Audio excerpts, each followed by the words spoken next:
in a gym in Slovenia. Our hotel does not have a gym. So I have this torture device looking machine and dumbbells. There's cardio equipment and there's a nice view of the lake. However, I've been walking 10 to 22,000 steps a day. So I'm saving my steps for actual scenic stuff. So yeah, there's no one here. Just getting a really quick push-pull superset with some kind of squat or lunge variation. And it is really warm. So I definitely dehydrated overnight because our hotel, we can't control the temperature somehow. I don't think the rooms in the countries that we've been to recently allow us to really control the temperature. And so it's been really hot overnight. And just in addition to being a sweaty person, I've been sweating a lot more. And I just wake up in the middle of the night to drink water and go to the bathroom.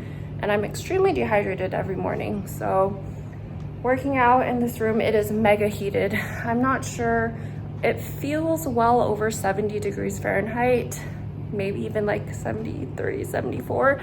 It's extremely warm, so it feels like working out in a mild sauna. I went into the Turkish sauna yesterday, and it was cooler than the Finnish sauna, but this is kind of what it feels like, especially when you're moving around. And also I'm wearing leggings because outside it is maybe in the 50s. And so I just came in, popped by this gym on the way back to the hotel, and I didn't bring a second set of clothes. So I took my shirt off, and I might need to use my shirt as a towel. So I haven't loved the benches that I've been able to use so far on this trip. I'm trying to do push-ups. Putting my feet on the ball just to avoid touching the ground with my face without a towel, and also having a little bit more range of motion. I usually just do regular push-ups on the floor. My gym doesn't have one of these balls, and I don't have room for one of these balls at home. So there is an actual gym like less than half a mile away, and you can buy a day pass. But I kind of did like a total body session just 2 days ago, so I'm just gonna make do with what I can here. And also because they're celebrating Labor Day in this country right now, a lot of places are closed, and I don't have a way to call to see if the gym's open, so I don't really want to risk walking there only to have it be closed and then have to come back here because I'm not a guest here.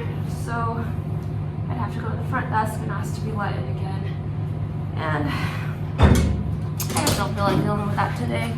And honestly, I can do a lot with what I have. So this trip was a lot more planned out than my last couple of trips. And I know that people who don't really know me in real life probably think I'm retired at this point because I have been traveling a good amount, but I have been kind of working around the dates as much as I can. And I've been kind of lucky in that my workload has been manageable recently. And so I've been able to fit in a couple of trips. I am really looking forward to going home. I really am a creature of habit. I like waking up in the same time zone. I like my bed. I like eating the same things every day. I'm not a foodie, so I don't really enjoy going out to eat.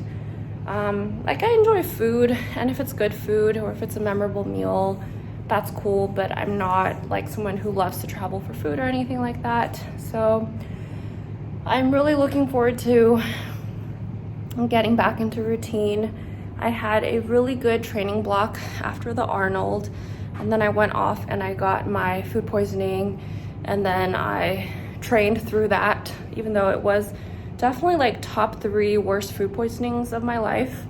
I think I probably gained most of the weight back. I haven't weighed myself since leaving. I got my weight back to over 125 pounds though before leaving, and I've been eating fairly well, but also walking way more than I usually do, so I'm not really sure what's gonna happen when I get back. I'm okay with being over 127 pounds once I get home, because that's where I wanted to be at the end of April anyway, and I'm gonna be okay if I'm still like 126-ish. So traveling with the tour group is not really my jam, but it is really economic. This is almost kind of like a note to self thing for my future travel planning. The people who tend to go on these trips that are pretty long are retired, and so there's usually no one my age, but everyone's usually pretty friendly. It's usually people who have a lot of travel experience, so they share cool places to go to, or tips, just like places that are cool to check out. Sometimes I think it's subtle bragging about how much time and money they have. But you know, honestly, people are pretty friendly, and it feels pretty safe to travel with a large group, especially if you're just, you know, a couple of ladies in a foreign country. The countries we've been to on this trip have been pretty tourist friendly.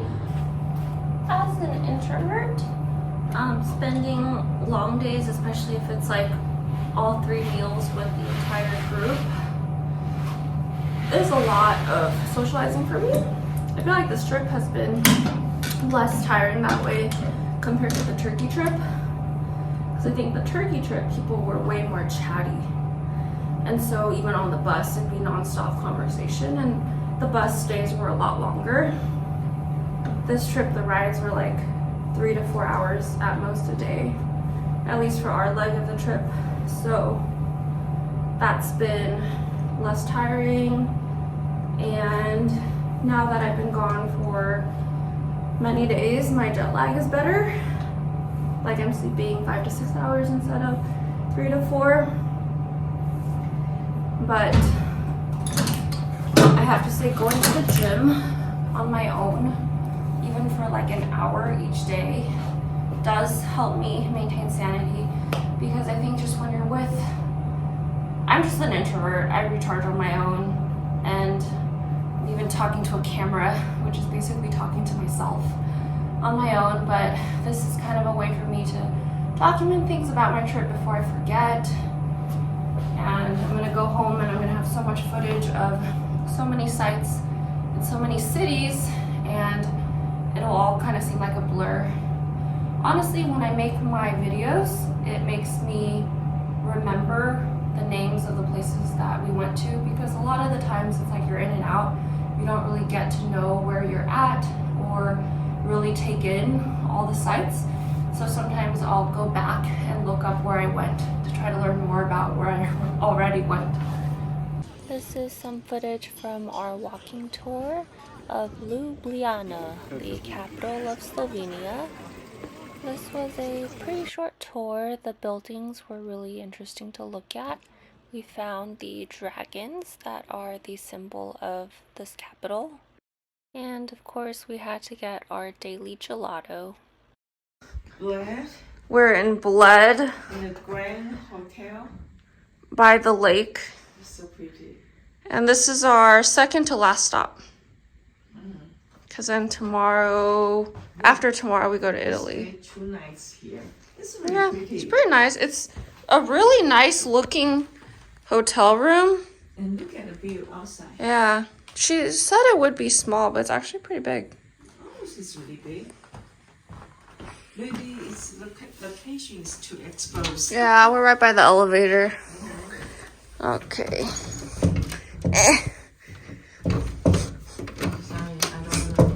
I'm trying to open the door. Oh, wait, there's another door. Screen door. Wait, are we not able to go outside? Oh, wait, no, it's a user error. Whoa.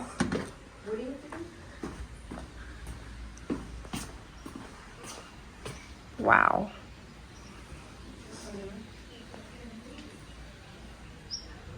This is a view of the same lake from Bled Castle. which is a medieval castle that now serves as a museum. After admiring the view, we went back down to take a boat to Bled Island.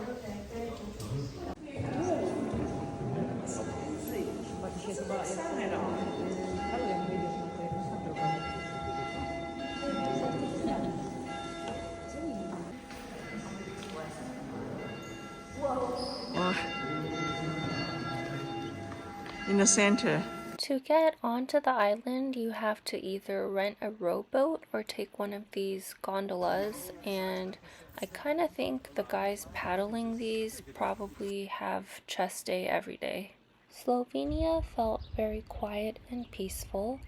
The food was really good, the saunas were really naked, and we had a great time. The tap water was delicious, which I always appreciate, and I would happily go back to visit. Next up is the last leg of our trip, Venice.